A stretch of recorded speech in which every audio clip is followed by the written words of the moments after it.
Pour commencer, laissez-moi vous dire que je crois que la plupart des chrétiens veulent prier et qu'ils sont condamnés par leurs absences de prière constante.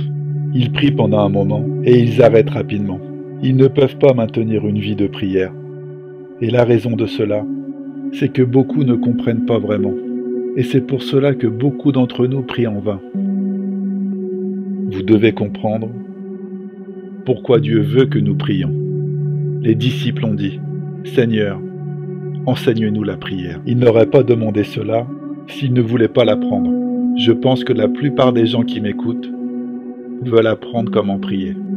Et croyez-moi, vous prierez si vous connaissiez son objectif et certaines connaissances que Dieu nous a données sur le but éternel de la prière. Combien de chrétiens que je connais prient que par obligation. Ils se disent « je prie » car la Bible le dit. Le pasteur continue de mettre la pression sur nous pour que nous prions et se disent ensuite « c'est un acte chrétien de le faire ». Imaginez ce que serait le mariage pour tout ce qui concerne l'intimité du couple si la femme se disait « je fais juste ça par devoir ». Vous ne comprendrez jamais l'importance de la prière tant que vous ne comprendrez pas une vérité fondamentale et que toutes les prières sont bâties sur cette vérité. Dieu ne veut pas qu'on prie uniquement pour le bien de l'homme. Ce n'est pas seulement pour notre bien-être. Ce n'est pas juste pour ma délivrance. Ce n'est pas juste pour obtenir quelque chose de Dieu ou lui soutirer quelque chose. La vraie signification de la prière est autant pour la joie du Seigneur que pour mon secours. À moins que ces deux choses soient ensemble, vous n'avez pas le fondement sur quoi construire une vie de prière. Ce n'est pas juste pour mon bien-être, c'est aussi pour la joie de mon Seigneur. Je ne vais pas juste aller vers Dieu pour intercéder, je ne vais pas juste lui demander des choses pour moi, mais je vais voir son besoin, comme je discerne mon besoin. Les chrétiens sont très égocentriques quand il s'agit de prier, parce que nous allons vers lui que pour soulager nos soucis, nos malheurs, nos chagrins, ou pour nous donner de la force. Et c'est bien, c'est biblique, ça marche. Nous sommes invités à venir hardiment, dans tous nos moments de besoin, au trône de la grâce. Mais la prière n'est pas complète. Écoutez-moi attentivement. La prière n'est pas complète. Ce n'est pas ce genre de prière qui plaît le plus à notre Seigneur, si nous ne comprenons pas le besoin de Dieu.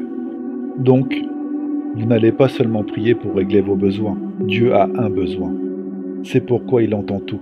Il n'y a rien qu'il va accomplir dans ma vie, sauf à travers la prière.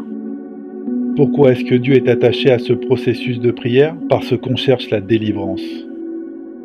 Et Dieu cherche la communion. Le Seigneur cherche l'intimité avec nous. Vous devez comprendre. Quand nous cherchons la présence du Seigneur, le Seigneur nous attend. Le Seigneur cherche une relation avec nous. Et que le but premier de la prière, et des gens qui prient, est d'instaurer une communion avec le Seigneur. Parce que la plupart des choses que nous prions, Dieu a déjà promis de le faire. Nous concentrons donc nos prières, nos pensées, sur des choses que Dieu sait déjà. Combien de temps de notre prière on gâche à demander à Dieu un meilleur travail, un meilleur appartement, et de la nourriture, et toutes ces choses. N'oubliez pas ce que Jésus a dit. Ne soyez donc point en souci, en disant « Que mangerons-nous ? Ou que boirons-nous? Ou de quoi serons-nous vêtus? Regardez les oiseaux du ciel. Ils ne sèment, ni ne moissonnent, et n'amassent rien dans les greniers. Et votre Père céleste les nourrit. Ne valez-vous pas beaucoup plus qu'eux? Notre Seigneur sait ce dont nous avons besoin. Cherchez premièrement le royaume et la justice de Dieu, et toutes ces choses vous seront données par-dessus. Ne vous inquiétez donc pas du lendemain, car votre Père sait de quoi vous avez besoin, avant même que vous lui demandiez. Voilà ce que j'apprends de ce que le Seigneur dit. Tu viens à moi, et tu te concentres sur la justice et la communion. Concentrez-vous sur le simple fait de me connaître, et sur notre intimité, juste pour m'aimer, et je prendrai soin de tous tes besoins. Ne vous concentrez pas juste sur les choses matérielles. Ne vous concentrez même pas sur la guérison de votre corps. Toutes ces choses, je les sais déjà avant que vous les demandiez. Il sait nos besoins et nos dépenses. Si tu retires ce genre de pétition, je parle de ce genre de prière que beaucoup d'entre nous font, et il n'y aurait plus rien. Il n'y aurait plus de prière. Parce que la majorité de ces demandes sont que des pétitions. Mais il n'y a rien de mal à tout cela. Sauf que le Seigneur a dit, si tu veux vraiment me faire plaisir, viens et concentre-toi sur mes besoins. Viens et concentre-toi sur la communion avec moi. Viens et concentre-toi sur notre relation, et je m'occuperai de tout le reste dans votre vie.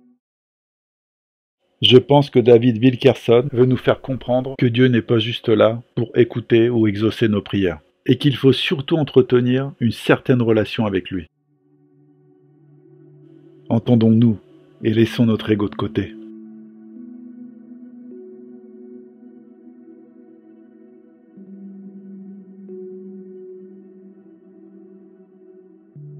Demandez avec le cœur.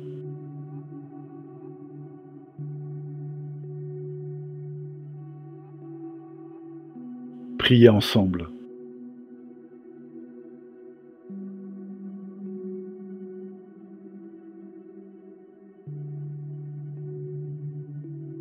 Persévérez dans vos prières.